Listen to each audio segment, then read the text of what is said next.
જય માતાજી ભાઈઓ અને બહેનો આપણા ગુજરાતના ભાઈઓ અને બહેનો જે નાના હોય કે મોટા હોય, મોટા બુઝુર્ગ હોય કે નાના છોકરા હોય, તેમને ગુજરાતી હોય, હિન્દી હોય, કોઈ પણ મૂવી હોય, પરંતુ જે કોમેડી મૂવી, રમૂજી મૂવી હોય, તેમને જોવાનું બહુ જ ગમે છે. કારણ કે આપણા ગુજરાતના જે લોકો છે તે હંમેશા હસતા રહે છે. એની માટે એક કોમેડી મૂવી આવી રહ્યું છે અને ભાઈઓ અને બહેનો, આવું કોમેડી મૂવી તમે ક્યારેય નહીં જોયું હોય, એનું ટ્રેલર ઓલરેડી આવી ગયું છે. તો આપણે વિગતવાર વાત કરીશું આ વિડીયોની અંદર. શું મૂવીનું નામ છે, શું ટ્રેલર કેવું લાગ્યું અને ક્યારે આ મૂવી આપણને રિલીઝ થવાની છે અને ક્યાં ક્યાં આપણને આ જોવા મળશે, તેની આપણે વિગતવાર ચર્ચા કરવાના છીએ. તો તમે તમારા નાના ભાઈ સાથે અંત સુધી વિડીયોમાં બન્યા રહો. આપણે વાત કરીએ તો G5, જે G5ની એપ્લિકેશન છે, તે લઈને આવી રહ્યું છે ધમાકેદાર કોમેડી મૂવી. પહેલી વાત હું તમને જણાવી દઉં ભાઈઓ અને બહેનો કે આ કોઈ પ્રમોશનલ વિડીયો નથી. આ હું એક સારો જે કોન્ટેન્ટ બનાવ્યો છે તે હું તમારી સાથે મિત્રો રજૂ કરું છું. આ મૂવી મિત્રો 13 વર્ષથી વધુ વયના લોકો માટે બનાવવામાં આવેલું છે. મૂવીનું નામ થોડે દૂર અને થોડે પાસ હોવાનું છે. ટ્રેલરમાં એક દાદા હોય છે.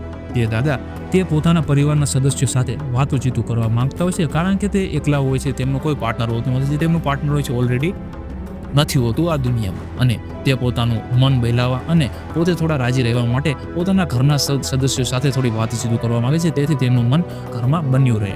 પરંતુ પરિવારના લોકો કામમાં બિઝી હોય છે. પછી દાદાજીને વિચાર આવે છે કે બધાને હું 1 કરોડ રૂપિયા આપવાનો નિર્ણય લે છે દાદા, અને આ નિર્ણય દાદા કુટુંબના દરેક સભ્યોને જણાવે છે. પણ એક શરત પણ દાદા રાખે છે, કારણ કે આપણે ખબર જ છે કોઈ પણ બુઝુર્ગ હોય તો એ જોઈ વિચારીને કંઈક શરત રાખતા હોય છે, અને એક શરત રાખે છે. અને મિત્રો શું શરત પછી તો મિત્રો એવી કોમેડી જામશે કે વાત જ જવા દો.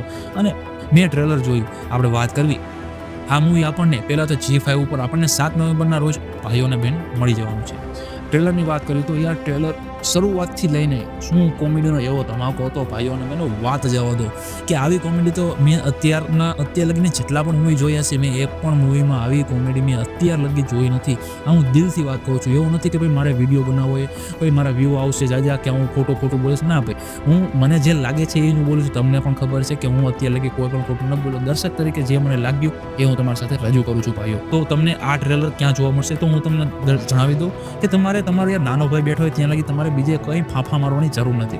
તમારા ભાઈએ ડિસ્ક્રિપ્શન અને કોમેન્ટ સેક્શનમાં ઓલરેડી લિંક આપેલી છે, જ્યાં તમે આ ટ્રેલર જુઓ, તમને કેવું લાગે છે, તમારા ભાઈએ જે કીધું તે સાચું છે કે નહીં, અને ફરીથી અમને મનોરંજન સભાના કોમેન્ટ બોક્સમાં આવીને જરૂરથી જણાવજો. અને ફિલ્મ જગતની ગુજરાતીમાં માહિતી માટે તમારા નાના ભાઈની ચેનલને સબસ્ક્રાઇબ કરવાનું તો ભૂલવાનું જ ન હોય, તો સબસ્ક્રાઇબ કરી જ લેજો. અને આ સાથે ભાઈઓ અને બહેનો, ફરીથી મળીશું એક નવા વિડીયો સાથે. ત્યાં લગી તમારા નાના ભાઈને રજા આપજો. ધન્યવાદ.